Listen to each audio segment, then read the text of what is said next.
ఖచ్చితం చేశామనేటువంటి విధంగా బాధపడాల్సినటువంటి పరిస్థితులు కూడా భవిష్యత్తులో రావచ్చు. Thank you sir. బీఆర్ఎస్ నాయకులు విజయ్ ఆర్య గారు మనతోటి స్టూడియోలో ఉన్నారు. సార్ చెప్పండి, ఇప్పుడు బీజేపీ ఈరోజు దేశవ్యాప్తంగా వన్ నేషన్ వన్ ఎలక్షన్ అని చెప్తూ ఉన్న పరిస్థితి. సో ప్రస్తుతానికి ఇప్పుడు మనకు కృష్ణాంజనేయులు గారు మాట్లాడారు, ఇది సమైక్య స్ఫూర్తికి విఘాతం కలిగేటటువంటి ఛాన్సెస్ ఉండొచ్చు, ఎందుకంటే ప్రాంతీయ పార్టీల ఉనికి కోల్పోయేటువంటి అవకాశం ఉంది. సో బీఆర్ఎస్ నాయకుడిగా మీరేం చెప్తారు?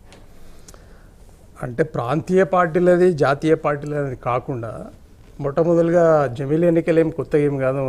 మనకు 1952లో కూడా జమిలీ మొదటి ఎన్నికలు జమిలీ ఎన్నికలే. 16 సంవత్సరాలు 67లో కూడా జమిలీ ఎన్నికలే జరిగాయి.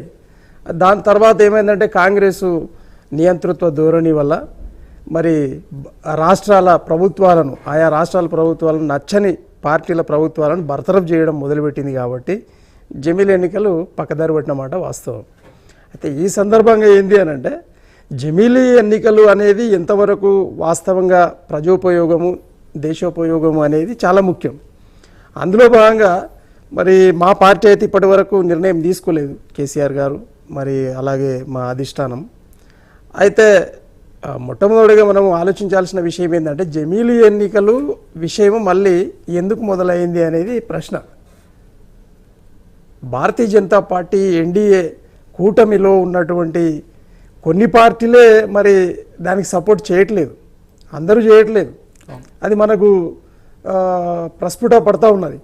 అంటే ఏమంటున్నామనంటే, ఈరోజు ఎన్నికల సరళి ఏదైతే ఉందో, ఎన్నికల సరళిని క్రమబద్ధీకరించే క్రమంలో ఈరోజు ఎప్పటి వరకు అయితే మనము గత కాలంలో ఏదైతే బ్యాలెట్ బాక్స్ల ద్వారా, బ్యాలెట్ పేపర్ ద్వారా ఏదైతే ఎన్నికలు జరిగాయో అదే సరైన ఎన్నికలుగా ఈరోజు ప్రజల నుండి ఉవ్వెత్తున ఉద్యమ రూపంలో భారతదేశ వ్యాప్తంగా మొదలైంది. ఎందుకు అనంటే, ఈ ఈవీఎం మిషన్లలో ఏదో కొంత మాయ దాగి ఉన్నది అనే విషయాన్ని ఈరోజు మనం ఎన్నికలలో గుర్తు చేస్తూ ఉన్నాం. ఎందుకంటే ప్రత్యేకించి ఇదే తెలుగు రాష్ట్రాలైనటువంటి అక్కడ ఆంధ్రప్రదేశ్ అలాగే మరి మన తెలంగాణ మరి రెండు రాష్ట్రాల ఎన్నికల సరళిని మీరు గమనించినట్టయితే, వాళ్లకు ఇష్టం లేని విధంగా, ఇష్టం లేని పార్టీలను ఏ విధంగా తొక్కాలని చెప్పి భారతీయ జనతా పార్టీ అలాగే మరి ఇతర పార్టీలు కూడా కుమ్మక్కైపోయి ఈరోజు ఈవీఎం మిషన్లనే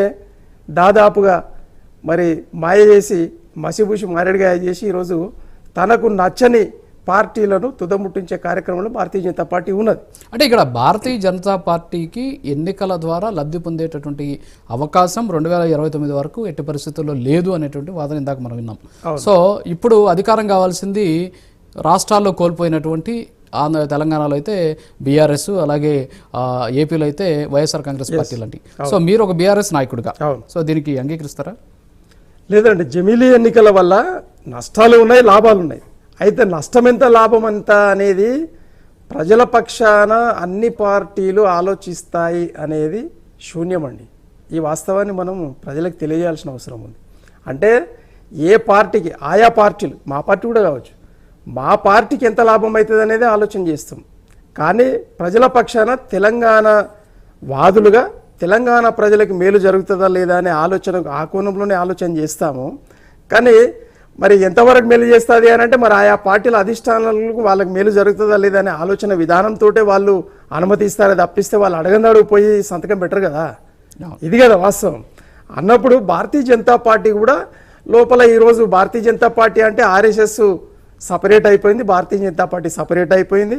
ఇది ఎందుకంటే తల్లి పిల్లల్లాగా ఇద్దరు వస్తున్న క్రమంలో మోదీ గారి చరిష్మాను తట్టుకోలేనటువంటి మరి ఆర్ఎస్ఎస్ ఈరోజు ఈ తతంగాన్ని అంతా అసలు వాళ్ళే అంతర్గతంగా ఒప్పుకునే పరిస్థితి ఉంది.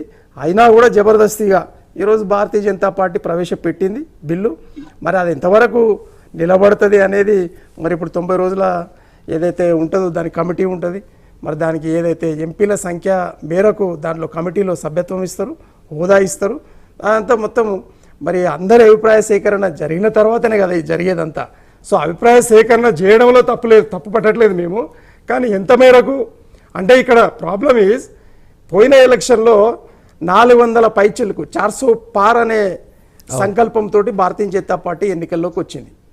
కానీ మళ్ళీ అదే చూడండి, ప్రత్యేకించి మళ్ళీ భారతీయ జనతా పార్టీ 370 మేము దాటుతాము అనే సంకల్పంతో వచ్చింది, కానీ దెబ్బతిన్నది. ఎందుకు దెబ్బతిన్నది అనే క్వశ్చన్కు ఆన్సర్గా ఆర్ఎస్ఎస్ విధి విధానాలు, తర్వాత భారతీయ జనతా పార్టీ విధి విధానాలు, ఏదైతే నిరంతృత్వ ధోరణిలోకి వెళ్ళే క్రమంలో ప్రజలు మళ్ళీ ఇదేదో తప్పు జరిగేటటువంటి దేశంలో అనే ఉద్దేశంతో మరి గుంజారు, కాళ్ళు గుంజారు, వాళ్ళకి అధికారం ఇవ్వలే.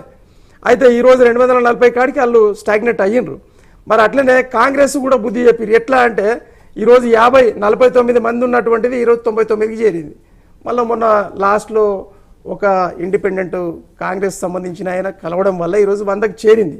అంటే ఈ జాతీయ భావంతో జాతీయ పార్టీలు అనేటివి మరి ప్రాంతీయ పార్టీల నోరు నొక్కడానికే వీళ్ళు ఆ అధికారాన్ని, రాజ్యాంగంలో ఉన్నటువంటి అధికారాన్ని సంపూర్ణంగా ఉపయోగిస్తున్నారు అనేది మనం గత 75 ఏళ్ళ రాజకీయ చరిత్రను మనం తీస్తే ఖచ్చితంగా ప్రాంతీయ పార్టీల నోరు నొక్కడానికనే ఇది జరుగుతున్న తతంగం. కాబట్టి మనమేమంటున్నామంటే ప్రజల పక్షాన, దేశం పక్షాన డబుల్ ఇంజన్ ఫార్ములా అంటారా మీరు? 100% కదండి. అంటే ఏడవైనా ఏ రాష్ట్రమైనా మా చేతిలో ఉండాలి అని అంటే కాదు కదా. ఇప్పుడు ఇది భారత రాజ్యాంగాన్ని అర్థం చేసుకున్నటువంటి మరి ఆయా ప్రాంతీయ జాతీయ పార్టీలకు అధిష్టానాలు ఏం ఆలోచన చేయాలంటే, అందరం ఇంతకుముందు తాను చెప్పినట్టుగా ఇది ఎన్నో విధాల అన్ని మతాలు, అన్ని కులాలు, అన్ని ప్రాంతాలు, అన్ని దేశాలు, తర్వాత అన్ని భాషల కలయిక ఇది భారతదేశం అంటే, ఒక్కటి కాదు కదా. మరి ఇలాంటి సందర్భంలో మరి ఈ జమిలీ ఎన్నికల చర్చ తీయడం చాలా మంచిది. ఎందుకంటే జనాలకు జనాభిప్రాయం కూడా చేయాలి. అంటే ఎమ్మెల్యేకు ఒకసారి మ్యాండేట్ ఇచ్చిన తర్వాత ప్రజల చేతుల్లో ఏముండదు. 5 ఏళ్ల వరకు ఆ ఎమ్మెల్యేలను కంట్రోల్ చేసే కెపాసిటీ ప్రజలకు లేదు. అంటే మరి రేపు పొద్దుగల భారతీయ జనతా పార్టీ ఎమ్మెల్యేలను కొంటదా, పార్టీ అధిష్టానాలను కొంటదా అని మేము అడుగుతా ఉన్నాం. అంటే కొని ఓట్లు వేయించుకుంటావా? అంటే వేయించుకొని జమిలీ ఎన్నికలు పెడతావా? అంటే అభిప్రాయ సేకరణ అంటే ఎట్లా ఉండాలి అంటే దాని మీదనే మళ్ళీ ఓటింగ్ చేయాలి. మీకు దమ్ము ధైర్యం ఉంటే జమిలీ ఎన్నికలు కావాలన్నా వద్దా అని ప్రజాభిప్రాయ సేకరణ ఓటు ద్వారా చేయండి. అప్పుడు మ్యాండేట్ తెలుస్తుంది. ఒక నిమిషం, బీజేపీ నాయకులు ఆంజనేయ రెడ్డి గారు ఉన్నారు. సార్ నమస్తే సార్.